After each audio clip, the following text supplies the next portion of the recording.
Q&A. This is on Blaptica Dubia Roaches. Now for the video purposes, I just set them up in this little container here, and just gave them a little egg crate, a toilet paper roll, put some food and water in there, and I actually threw a mix in here. There's adults, male and female. There's some nymphs ranging from smaller to really medium, and there's also a few babies. Alright, so do Dubai roaches bite? Actually, no, they don't. They don't bite at all. And I'll tell you, if they do, I've never been bitten, and I've handled them quite a bit. So, and there's a small one. Here's an adult female. Come on, baby. There you go. Not that that tiny little display shows you that they don't bite, but still, they don't bite. Question number 2, what is the lifespan of a dubia roach? How long do they live? Actually, we haven't had them as long as what they say the lifespan is. So from research, on average, we've found that it's about 2 years, give or take, of course. Some live less, I'm sure some live longer. Now, do dubia roaches stink? No, they don't. Not themselves. But like any living creature, if not properly cared for, can. But even with their poop, you know, the frass within the tank that collects, that really doesn't even have an odor either. So honestly, any odor that comes from the tank is probably due to old food, either just old or moldy, or maybe even, I haven't had this problem, but I'm sure if mold collects on the inside of the tank from being too moist from something, that there can create a smell over time with that as well. But more than likely it has to do with the food. But you know, if properly cared for, again, shouldn't be any odor. Now, are dubia roaches noisy? Do you hear that?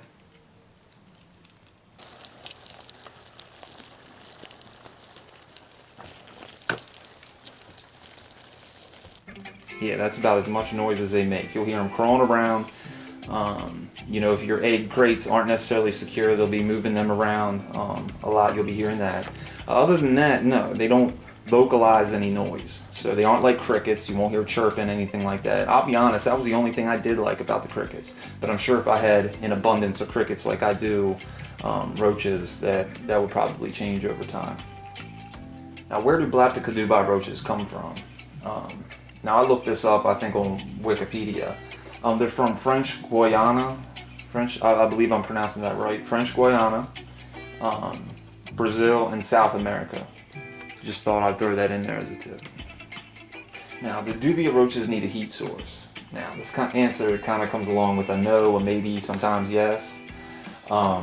If your dubia roaches are strictly feeder roaches, you don't need a heat source. This is considering the temps of the room that they're kept in.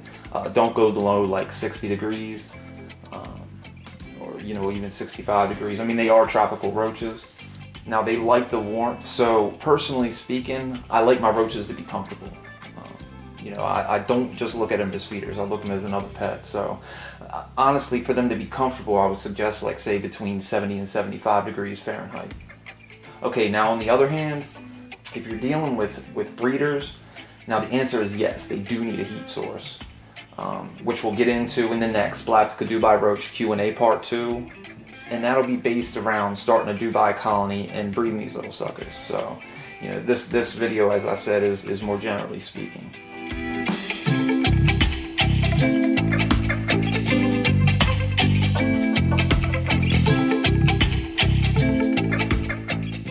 Now, are dubia roaches easy to keep?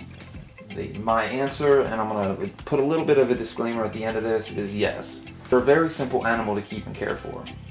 They do have a few specific requirements, but as there's only a few, when met, they are simple and consistent to maintain their health and upkeep.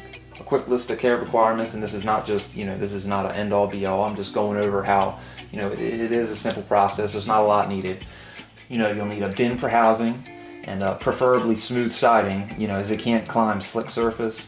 You need a water source, you know, and you can use water crystals or a damp paper towel. For food, you've got veggies, fruits, and roach chow.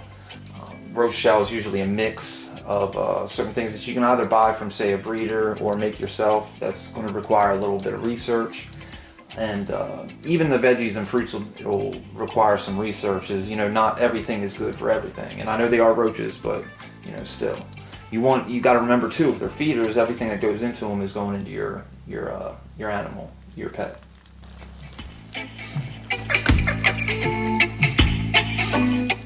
They're going to need ventilation, of course, so that they can breathe, but it's also so that within your tank it doesn't, you know, smell. I mean, like I said, you know, they don't stink in and of themselves, but their tank or their enclosure can start smelling, either from the food or mold and this and that. Oh yeah, and I guess I could add, you know, when caring for them, just, and this isn't a great example that I'm showing you right now, having them out in the light and everything like that, but no matter the temptation, especially at first, you know, and I say this because it's kind of exciting, or a lot of people get excited. I know I did when I first got my roaches, so I like to check on them and see how they're doing, especially a colony. Limit the times, you know, that you open your bin, that you're checking on them, because, you know, light goes in it, they don't like that. It bothers them. You know, and to them, no matter what you're doing, all they're going to think is, this is bothersome. So just, you know, for their comfort and everything, you just leave them alone as much as possible. Now, what I did want to add as a disclaimer for this question, are Dubai roaches easy to keep? And my answer, yes. Yes, roaches are roaches, and they own a certain negative stigma, but I'm passionate about these little guys, and I want to disclaim that though I say yes, that though Dubai roaches are simple to keep, that they too, like any animal, do have specific care requirements, and deserve to be in the care of someone who devotes proper research and suggested care practices. Now, on to the next question. What is it called when Dubai roaches shed their skin? Now, it's commonly referred to as molting. Now, when they molt, the actual skin that they shed, or that shell that they shed that's there and they're not in any longer, maybe you can hear this. I'm going to look it up on YouTube real fast. Exuvii or E. It sounded like it said exuvii or E, so I'm guessing exuvii or exuvia. I don't know. But anyway, exuviae. That's what the shell is called. Now, the actual process of molting itself is referred to as ecdysis. I believe that's how it's pronounced. Let me do the same thing. I'll look it up. Ecdysis. Alright. Ecdysis. You heard it. So the skin itself, or the shell itself that they shed, is called exuvii. I think I got that wrong already. Anyway. And the molting process itself is called ecdysis. Next question. How do dubia roaches give birth? Actually, they give live birth. Now, they do have an egg sac, which is stored inside themselves, but it also hatches inside them. So when they push their young out, they come out, you know, as breathing, living, crawling around roach babies. What I have seen, even with my colony, is that they'll sometimes drop that sac, and it's never been good when I've seen that happen. I thought I'd read somewhere that they do that and then they get it back up inside themselves somewhere, but I think that they were completely wrong because I've never seen that happen. I believe that that's sort of like they've aborted the sac. You know, if they drop the sac, they abort the sac. And I do believe that that's more than likely, of course, for other reasons as well, but either due to stress, maybe some things were just going wrong. Now, what do Blaptica Dubia roaches eat? As you can see here, what that pile right there is, that's roach chow.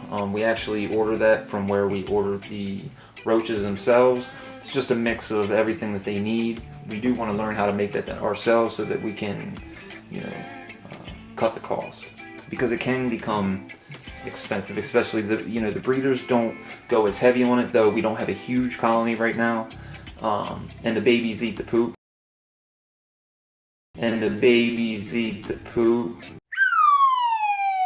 Comes to the adults, as they grow in numbers, then of course more food will be added to that. The feeders, they devour a large amount in a quick amount of time. So, and of course over there we have a carrot sitting there that they can eat a number of vegetables.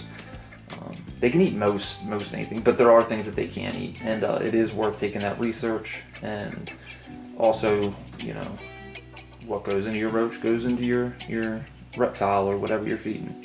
Fruits as well. They can eat veggies, fruits, but it's worth looking up. Now, how does a dubia roach drink? Now, as you can see over here to the left, we have water crystals.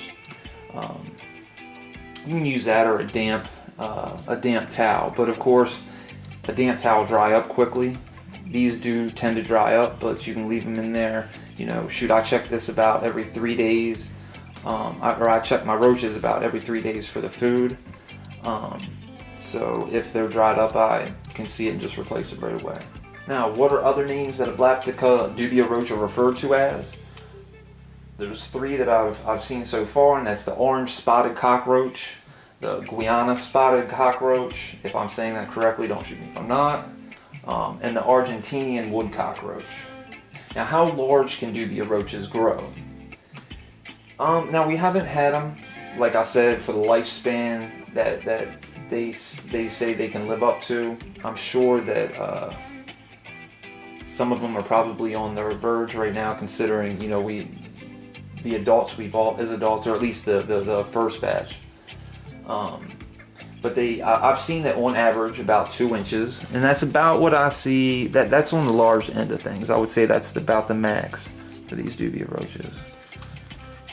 We want to get some hissers here soon. I believe they can get it, you know, quite big. So I was trying to find one that was about 2 inches. Let me see if I can't pull one out of the breeders. I pulled one here, which I would say is about 1.5 inches, maybe even a little more. But that's about the average of my colony. But I have seen that they can grow up to 2 inches, give or take. And that was just a brief Q&A on Blaptica Dubia roaches. These guys are great, and for anybody willing to take the time and properly care for them, I would definitely suggest them, not only as pets, if that's one of those weird routes you go, and definitely as a feeder if you have reptiles if you have a pet that's, you know, able to eat them. Because like I said, their nutritional value is great, especially in comparison to other feeders. Well, thanks for hanging out with Bedroom Beauties, and like always, we appreciate you.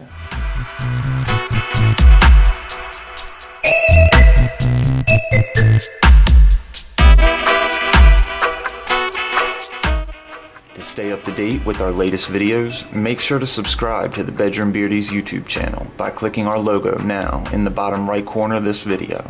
Thank you, you're awesome, and we greatly appreciate you. Blessings from us here at Bedroom Beauties.